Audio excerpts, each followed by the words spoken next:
name's called Christina Michelle. We're reading this book, The Smartest Giant in Town, written by Julia Donaldson and illustrated by Axel Scheffler. Good job. Thank you, Kristen. Learning. Right.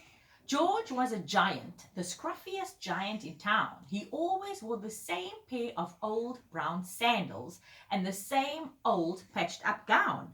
I wish I wasn't the scruffiest giant in town, he said sadly. Oh. This rhymes. It does. There's the giant, and he's walking around in the town.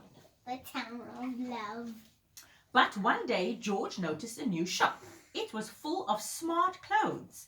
So he bought a smart shirt, a small pair of trousers, a smart belt, a smart stripy tie, some smart socks with diamonds on the sides, and a pair of smart shiny shoes. Why is all of it called smart? Now I'm the smartest giant in town, he said proudly. Why is it saying all smartness? Because that's how he does. Shirt, trousers, belt, tie, socks, and shoes. You forgot to say diamond socks. Diamond socks, my apologies. George left his old clothes behind in the shop. He was about to go home when he heard a sound. On the pavement stood a giraffe who was sniffing sadly. "What's the matter?" asked George. "It's my neck," said the giraffe. "It's very long and very cold. I wish I had a long, warm scarf."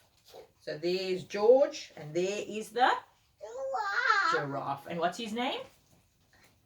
His name's called Illabelle. "Cheer up," said George, and he took off his stripy tie. "It didn't match my socks anyway," he said, as he wound it round and round the giraffe's neck. "It made a wonderful scarf." "Thank you," said the giraffe.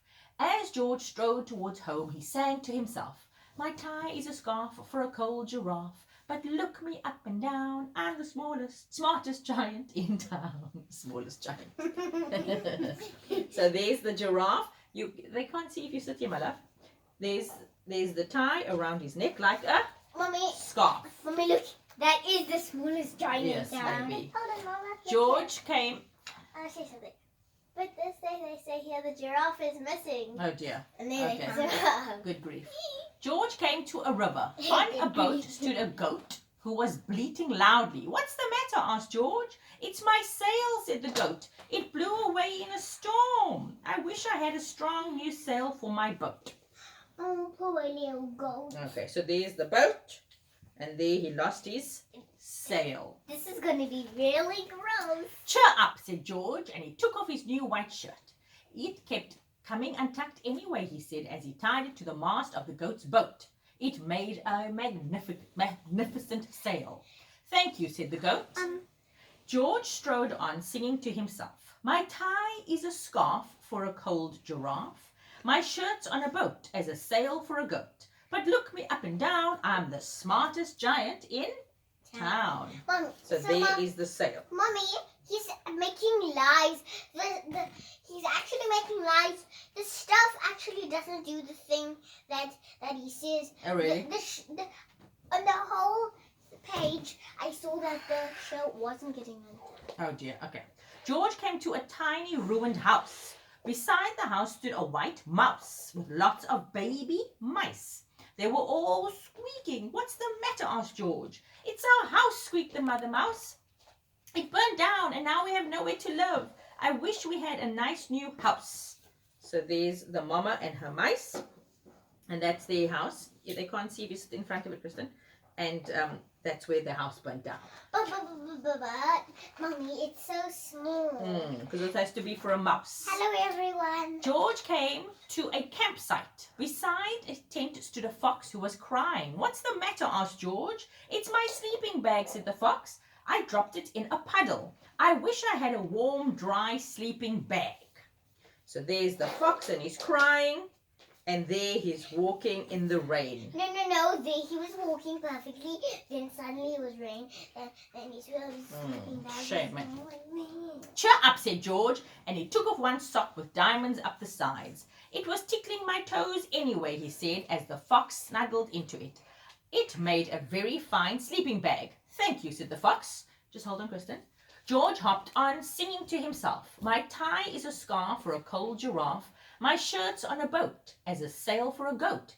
My shoe is a house for a little white mouse. One of my socks is a bed for a fox. But look me up and down, I'm the smartest giant in town. Mommy, you forgot to say the mouse. This. You forgot to say the mouse part. Mm-hmm. What do you mean? I already said about the mouse and the thing burning down. I didn't hear. Okay, maybe you should listen. George came to a big squelchy bog. Beside the bog stood a dog who was howling. What's the matter? Asked George. It's this bog, said the dog. I need to get across, but I can't. I keep getting stuck in the mud. I wish there was a safe, dry path. So there's the dog stuck in the bog, and he's obviously having to walk and cross. He's like, oh, this is so disgusting, man. Like poo. Cheer up, said George, and he took off his smart new belt. It was squashing my tummy anyway, he said, and he laid it down over the bog. It made an excellent path. Thank you, said the dog. The wind started to blow, but George didn't mind. He hopped on, singing to himself. My tie is a scarf for a cold giraffe. My shirt's on a boat as a sail for a goat. My shoe is a house for a little white mouse. One of my socks is a bed for a fox. My belt helped a dog who was crossing a bog, but Look me up and down. my trousers are falling down, and I'm the coldest giant in town. Suddenly George felt sad and shivery and not at all smart. He stood on one foot and thought, I'll have to go back to the shop and buy some more clothes, he decided. He turned around and hopped all the way back to the shop. Because shame, his poor pants is falling down without a belt. Aww. But he's very generous, eh? Very generous and kind.